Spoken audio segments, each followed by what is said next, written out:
Welcome in this session. Today we are going to see Argand diagram or complex plane. Okay. आता organ diagram study करत असताना जो complex number आहे तो represent करायचा z = x + iy. Just let z = x + iy be any complex number. Okay. Then point P is represented as P of xy, be a point which represent complex number z = xy in xy plane. हा जो point आहे Pxy हा complex नंबरला represent करते आणि हा जो complex number आहे तो आपल्याला या xy प्लेन मध्ये रिप्रेझेंट करायचा आहे.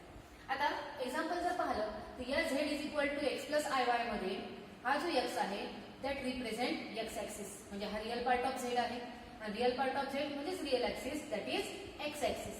ओके. आणि नाउ जो y आहे तो इमेजनरी पार्ट आहे z चा. The imaginary part of z represent imaginary axis that is the y axis. म्हणजे आपला जो कॉम्प्लेक्स नंबर आहे त्यामध्ये रियल पार्ट म्हणजे x ऍक्सिस डिनोट करायची आणि इमॅजिनरी पार्ट हे y ऍक्सिस रिप्रेझेंट करते. आता जसं हा xy प्लेन आहे, हा आपला origin x axis and this one is the y axis. If we take any point P, हा पॉइंट P आहे त्याचे कोऑर्डिनेट घेतले आपण xy. मग हा जो पॉइंट P आहे जो xy प्लेन मध्ये लाय करतो, मग आता ज्याच्या लोकेशन नुसार हा चार क्वाड्रंट मध्ये लाय करणार. मग the plane or the diagram which represent the point P xy of complex number z = x + iy with respect to real and imaginary axis, that diagram is known as Argand diagram. त्याला organ diagram म्हटलं जाते. Okay. म्हणजे organ diagram मध्ये लक्षात ठेवताना हे लक्षात ठेवायचं की complex number z = x + iy घ्यायचा, ज्यामध्ये जो रियल पार्ट आहे real part of z that represent x, that represent x axis, that is the real axis, and imaginary part of z = y which represent imaginary axis, that is the y axis. Now next we study the magnitude of z. Magnitude of z त्यालाच modulus of z सुद्धा म्हटलं जाते. Modulus of z. The modulus of z, आता z काय दिलाय की late z = याला a + ib म्हटलेलं आहे किंवा x + iy म्हटलं तरी चालेल. Let z = a + ib be any real number, then modulus of z is defined as, modulus of z हा डिनोट करतात mod z ने आणि mod z = व्हॅल्यू असते √a² + b² and that mod z that is also represented by r.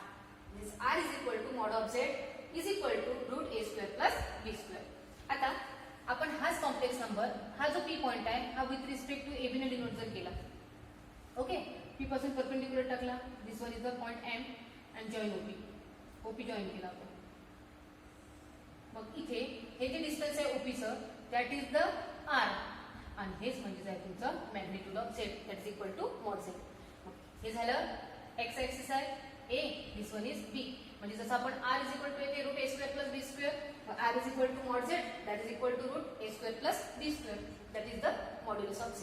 आता for example if z = आपल्याला दिलं आहे 3 + 4 आहे, देन mod z = फाइंड करायचं आपल्याला. तर हियर a = 3 आहे, b = 4 आहे. mod z = r that is equal to √3² + 4². 3², value of 3² is 9 plus 16 that is equal to √25 and √25 is equal to 5. Okay. In this way we find the modulus of z. Next we study the properties of modulus of z. Now next topic is properties of modulus of z. We know that complex number z is equal to, here we take a + ib or that is equal to x + iy. कुठला पण घेतला तरीही चालेल. Okay. मग आता z कुठल्या कुठल्या properties follow करतो. तर फर्स्ट प्रॉपर्टी दिली आहे एक mod of z = 0. mod z 0 means z = 0. z 0 असेल तेव्हा mod z 0 येईल आणि z 0 म्हणजे real part with imaginary part both are 0. Now second property is mod of z is equal to mod of -z is equal to mod of z bar is equal to mod of -z bar. Third one is mod of -z less than equal to real part of mod z less than equal to mod z. Same way minus mod of z less than equal to imaginary part of mod z less than equal to mod z. Third one is z into z bar is equal to mod of z². If we take z is equal to a + ib, z bar is equal to a - ib and that is equal to we get b² + b². And mod z is equal to, we know that √a² + b². If we take mod of z whole bracket square that is equal to a square plus b square. Means this equality is followed. Okay, जसं mod of z1 into z2 दिला आहे, तर जर mod separate केला तर त्याला separately पण घेता येते मॉड, म्हणजे mod of z1 into mod of z2. Similarly जर mod of z1 upon z2 दिलं असेल तर त्याला लिहिता येते mod of z1 upon mod of z2. म्हणजे मल्टिप्लिकेशन आणि डिव्हिजन मध्ये मॉड इझिली सेपरेट केला जातो. जर modulus of z1 plus z2 घेत असेल आणि यामध्ये जर तुम्हाला z1 आणि z2 सेपरेट करायचं असेल तर इथे साइन येते लेस दॅन इक्वल टू, हे लक्षात ठेवायचं. जर दोन आपल्याला एक मॉड स्प्लिट करायचं दोघांमध्ये, ऍडिशन फॉर्म मध्ये असो किंवा सबट्रॅक्शनच्या फॉर्म मध्ये असो, त्याला सेपरेट करायचं असेल तर त्याला घेताना काय घ्यायचं, less than equal to mod of z1 plus mod of z2. Next property दिली आहे, mod of z1 plus z2 whole square is equal to mod of z1 square plus mod of z2 square plus 2 into real part of z1 into z2 bye.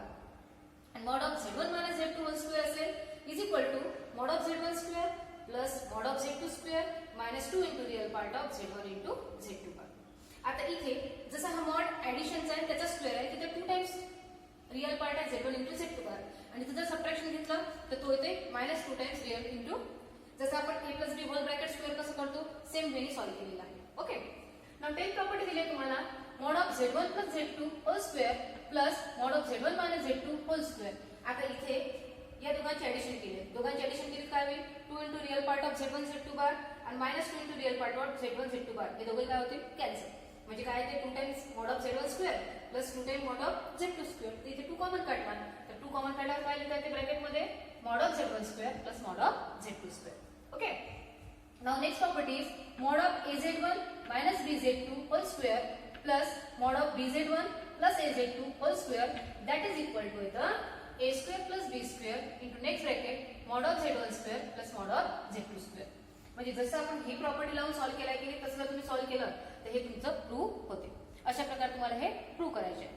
Now next topic is argument of mod of z. आता argument म्हणजे काय, argument of z जे आपल्याला study करायचं आहे, तर जसं आपण कॉम्प्लेक्स नंबर हा xy प्लेन मध्ये रिप्रेझेंट केलेला आहे, तर आर्ग्युमेंट ऑफ z सुद्धा आपल्याला तसाच एक्सप्रेस करायचा आहे. Okay, argument of z is the angle, हा अँगल दिलेला आहे. नेक्स्ट टॉपिक आहे आपला argument of z which is denoted by theta. Theta is equal to argument of z. मग आता थीटा काय, तर थीटा इज द अँगल. आता अँगल कशातला ते बघा, ही आपली XY ऍक्सिस आहे, म्हणजे या XY प्लेन मध्ये तुम्ही एक P पॉइंट एक्सप्रेस करून राहिले, त्याची कोऑर्डिनेट आपण घेऊ AB. ओके, मग आता इथं हा एक M पॉइंट घेतला, हे लेंथ डिस्टन्स A आहे, हे B आहे. हे जे OP आहे दॅट इज इक्वल टू आपण रिप्रेझेंट केलं R is equal to mod of z. This OP makes an angle theta with positive x axis. हे जे OP आहे, जे डिस्टन्स OP दिलाय तुम्हाला, this OP makes an angle theta with positive x axis. This angle is known as argument of z. त्याला म्हटलं जाते argument of z. मग theta is equal to argument of z आहे. यावरून जर आपण काढलं तर आपल्याला sin theta जर घेतलं, sin theta is equal to formula आहे अपोजिट साइड अपॉन हायपोटेन्यूज, म्हणजेच b by r. cos theta जर घेतलं तर ऍडजसंट साइड अपॉन हायपोटेन्यूज म्हणजे a by r. Okay, if we divide by this means sin theta upon cos theta that is equal to काय लिहितो आपण tan theta, and that is equal to b by r upon a by r. This r will get cancelled, means we get tan theta is equal to b by a. Therefore theta is equal to tan inverse b by a. Okay, म्हणजे argument of z जर आपल्याला काढायचं असेल तर argument of z is equal to लिहिता येते आपल्याला tan inverse b by a. आता फॉर एक एक्झाम्पल घेऊ आपण, z is equal to 1 plus root 3 आहे दिलाय, z is equal to 1 plus root 3 आहे. मग आता इथे जर पाहिलं तर हियर कम्पेअर करा a प्लस b आहे सोबत, तर a इज इक्वल टू 1 आहे, b is equal to root 3 दिलाय. आपल्याला आर्ग्युमेंट ऑफ z फाइंड करायचं आहे, तर argument of z that is equal to theta, and that is equal to us the tan inverse b by a, that we get tan inverse root 3 by 1. tan inverse root 3 by 1 आला, तर tan चा कुठल्या अँगलची value route 3 आहे, तर that is equal to tan inverse हे येते आपल्याला tan पाय बाय 3. tan जो 60 आहे, tan 60 ची व्हॅल्यू येते रूट 3. मग tan इनवर्स आणि tan will get cancel, so we get pi by 3. Means the value of argument of z theta is equal to pi by 3. अशा प्रकारे argument of z आपल्याला find करता येते. आता या आर्ग्युमेंट ऑफ z च्या properties कोणत्या आहेत? जसे आपण मॉड्युलसच्या प्रॉपर्टी पाहिल्या की नाही, तसेच आर्ग्युमेंट ऑफ z च्या प्रॉपर्टी आहेत. आणि आर्ग्युमेंट ऑफ z च्या प्रॉपर्टी नियर अबाउट जे आपण लॉगच्या प्रॉपर्टी पाहतो तशा आहेत. आता आर्ग्युमेंट ऑफ z ची पहिली प्रॉपर्टी दिली आहे की argument of z1 into z2 is equal to z1 into z2 argument जर केला त्याला लिहिता येते लॉगच्या प्रॉपर्टी सारखं argument of z1 plus argument of z2. म्हणजे प्रोडक्ट जर असेल दोघांचा तर त्याला ऍडिशनच्या फॉर्म मध्ये एक्सप्रेस करता येते. Same way argument of z1 upon z2 आहे, क्वोशंट घेतला आहे तर that is equal to argument of z1 minus argument of z2. म्हणजे प्रोडक्ट फॉर्म मध्ये असेल तर त्याला सेपरेट जर करायचं असेल आर्ग्युमेंटला तर त्याला ऍडिशन फॉर्म मध्ये सेपरेट करता येते. आणि जर argument of z1 upon z2 दिलं असेल तर that is equal to argument of z1 minus argument of z2. ह्या प्रॉपर्टीज झाल्या आहेत आर्ग्युमेंटच्या. ओके, नाउ तिसरी प्रॉपर्टी आहे आर्ग्युमेंटची. If we take argument of z plus argument of conjugate of z, argument of z plus argument of conjugate of z that is equal to 0. कसं? कारण argument of याला express करता येते z into z बार. तर आपण इथं म्हटलंय ना की argument of z into z2 is equal to argument of z1 plus argument of z2. मग if argument of z plus argument of z bar हे जर काढायचं असेल तर z into z bar is equal to काय आहे 0. म्हणजे त्यालाच लिहिता येईल that is equal to argument of z into z bar is equal to 0. हे थर्ड प्रॉपर्टी दिली आहे. फोर्थ प्रॉपर्टी दिली आहे जर argument of z bar is equal to याला लिहिता येते minus argument of z. Argument of z bar लिहिता येते मायनस आर्ग्युमेंट ऑफ z आणि मायनस आर्ग्युमेंट ऑफ z यालाच लिहिता येते आर्ग्युमेंट ऑफ 1 बाय z. जशा प्रकारे लॉग मध्ये आपण log of minus log x असेल त्याला लिहिता येते सरळ सरळ लॉग ऑफ 1 बाय x. आर्ग्युमेंटचे प्रॉपर्टी सेम लॉग सारखे आहेत. हीच प्रॉपर्टी आपण अप्लाय केली आहे. म्हणजे आर्ग्युमेंट ऑफ z बार लिहिता येते मायनस आर्ग्युमेंट ऑफ z आणि minus argument of z is express as argument of 1 by z. Fifth property दिली आहे if argument of z equal to 0. आर्ग्युमेंट ऑफ z काय दिलं असेल 0. आर्ग्युमेंट ऑफ z जर 0 असेल देन z इज रियल. हे लक्षात ठेवायचं. आर्ग्युमेंट ऑफ z जर 0 असेल तेव्हा z काय राहणार आहे रियल. ओके, कारण z रियल काय राहणार आहे आपण अँगल काय घेतो theta is equal to tan inverse b by a.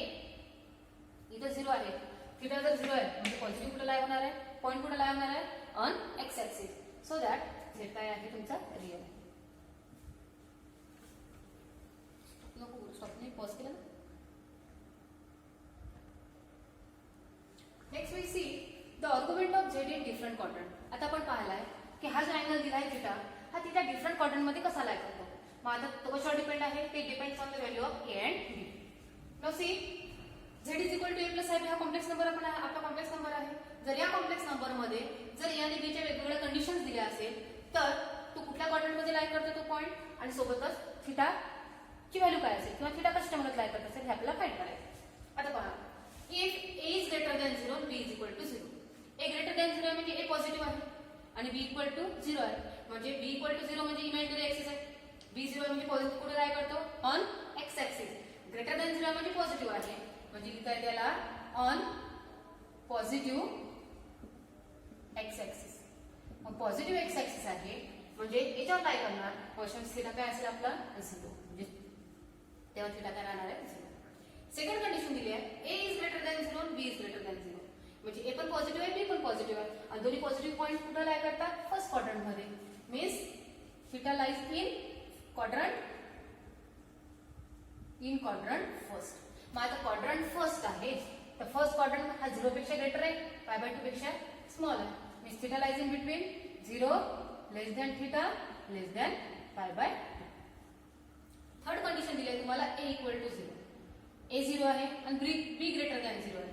a 0 आहे म्हणजे रियल पार्ट 0 झाला. हा ग्रेटर दॅन 0 म्हणजे पॉझिटिव्ह आहे म्हणजे पॉइंट कुठे लाय करतो पॉझिटिव्ह y ऍक्सिस वर. म्हणजे इथे लिहिता येते ऑन y ऍक्सिस. कोणती y axis on positive y axis. On positive y axis. आणि if the point lies on positive y axis then the value of theta is pi by 2 means theta is equal to pi by 2.